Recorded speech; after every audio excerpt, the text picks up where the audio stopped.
श्री शरणजीत सन्नी जी, शरणजीत सन्नी जी, बैठे बैठे, आप बैठे। Sharanjit Sunny ji, please start. Thank you chairman साहब, मैं आपका धन्यवादी हूँ।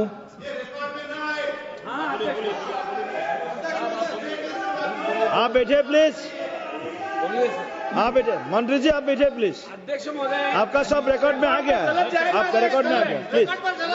गलत जाएगा अध्यक्ष महोदय। उनका कोई रिकॉर्ड में नहीं जाएगा, आपका रिकॉर्ड में जाएगा। बोलिए सर, मेरा टाइम आपसे शुरू करना। सर धन्यवाद, आपने मुझे बोलने का मौका दिया।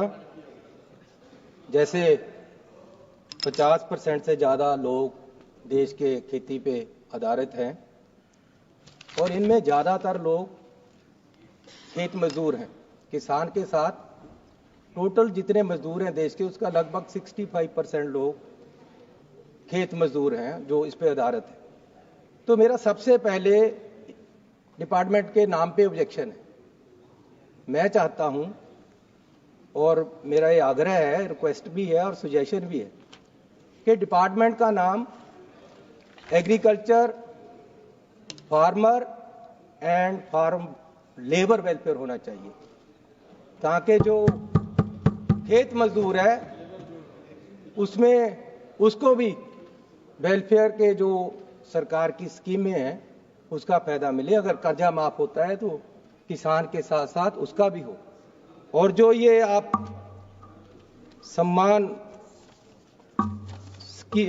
सम्मान निधि देते हो, ये 6000 साल है जो कि बहुत कम है, इसको बढ़ाकर 12000 होनी चाहिए और साथ को खेत मजदूर को भी ये मिलनी चाहिए। मेरा समय बहुत कम है, इसलिए बहुत जल्दी से मैं कुछ बातें आपके सामने रखूंगा। खास तौर पे जो sir share of the department with respect to total central plan है, वो पिछले 5 साल से कम हो रहा है लगातार।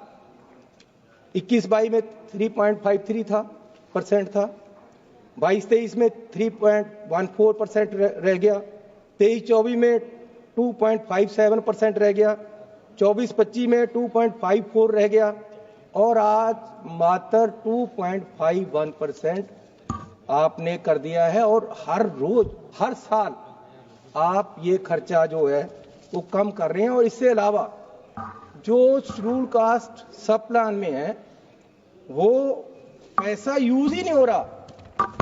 आप हर साल बड़े बड़े ऐलान कर देते हो खेती में इतना शेड्यूल कास्ट सब प्लान में खर्च होगा, लेकिन खर्च होता नहीं। लास्ट ईयर भी 21,551 रुपए रखे गए और एक्चुअल 7,106 रुपए दिए और वो भी खर्च नहीं हुआ पूरा। तो मैं आपको निवेदन करूंगा कि इसको दलित गरीब लोगों के लिए भी खर्च हो। जो पैसा दलित गरीब लोग के लिए रखते हो आप, वो खर्चते ही नहीं हो, तो कैसे चलेगा? गरीब कैसे उठेगा? मजदूर कैसे उठेगा?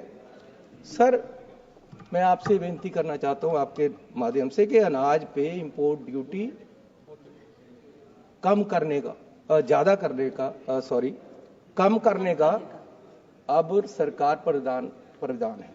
अमेरिका के प्रेसिडेंट ने तो कह ही दिया है कि हम रेसिप्रोकल टैक्स लाएंगे। और भारत सरकार की क्या तैयारी है? और उन्होंने ये भी कहा कि सरकार मान गई है कि इंपोर्ट ड्यूटी अनाज पे हम कम करेंगे। ये अमेरिका के प्रधानमंत्री बोल रहे हैं। मैं सरकार से पूछना चाहता हूं कि अगर आप इंपोर्ट ड्यूटी कम कर दोगे तो देश के अनाज का क्या बनेगा? इस पे मैं चाहता हूं ये जवाब दें। सर क्रॉप रेजिड्यू बड़ा रौला पड़ता है जब पराली के दिन आते हैं, लोग धान काटते हैं तो आगे लगती हैं और एनवायरनमेंट भी खराब होता है, लेकिन सरकार इसका कोई इलाज नहीं कर रही।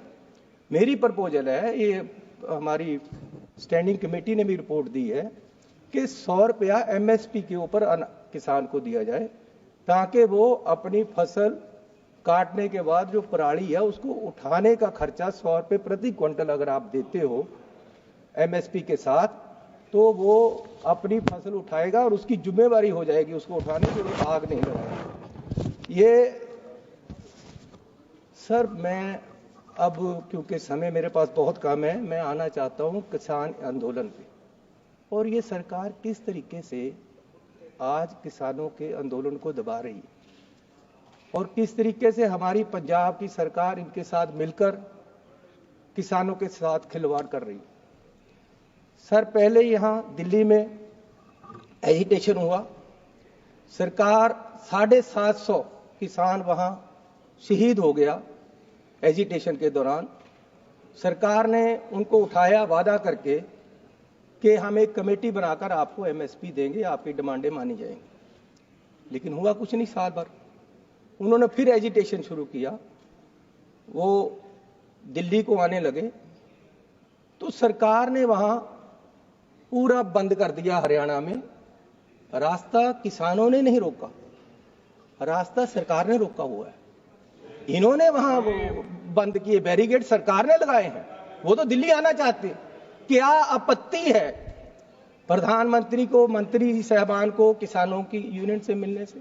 आने देते उन्हें, यहां अलग जगह दे सकते थे, लेकिन इन्होंने रास्ता रोका और किसानों को बदनाम किया जा रहा है कि किसान एजिटेशन करते हैं, किसान रास्ता रोकते हैं, किसान पूरे देश को, अर्थव्यवस्था को हिला रहे हैं, जबकि किसान अन्नदाता है।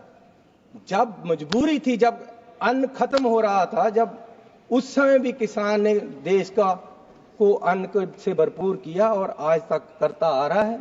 लेकिन किसान को ये क्यों मारा जा रहा है? उनके साथ साथ विश्वासघात हो रहा है, उनकी पीठ में छुरा मारा जा रहा है। यहां से विश्वास देकर उठाया, वहां बैठ गए, वहां डलेवाल जी, उनके एक लीडर, वो भूख हड़ताल पे बैठे थे, उनके पास दोनों सरकारें गई कि हम आपकी बात सुनने को तैयार हैं, आप अपने अनशन को बंद करके आप हॉस्पिटल से सहायता ले लो। वो मान गए, चलो ये सुनने को तैयार है, मैं हॉस्पिटल से सहायता ले लेता हूं। उसके बाद इन्होंने क्या किया, उनको बुलाया कि जी हम आपसे बात करने के लिए तैयार हैं। 2 मीटिंग की, 4 मीटिंग की मीटिंग हो रही है और उधर पुलिस की तैयारी हो रही है उनके आंदोलन को खत्म करने की और उनके आंदोलन को उठाने की। सर, ये विश्वास है, सरकार विश्वास से चलती है। अगर हमारा जो लोग है, वोटर है, उसका सरकार पे विश्वास ही नहीं रहेगा, अगर आप सरकार किसान को विश्वास में लेकर पीछे से उसकी पीठ में छुरा घोंसते हो, तो ये कैसे चलेगा सर? कैसे विश्वास रहेगा लोगों को? इन्होंने उनको बुलाकर उनको बातचीत की, साथ ही तैयारी कर ली और रात को अंधेरे में वहां ले जाकर हजारों पुलिस आदमी वहां उनको उठा दिया। सर, ये कैसे?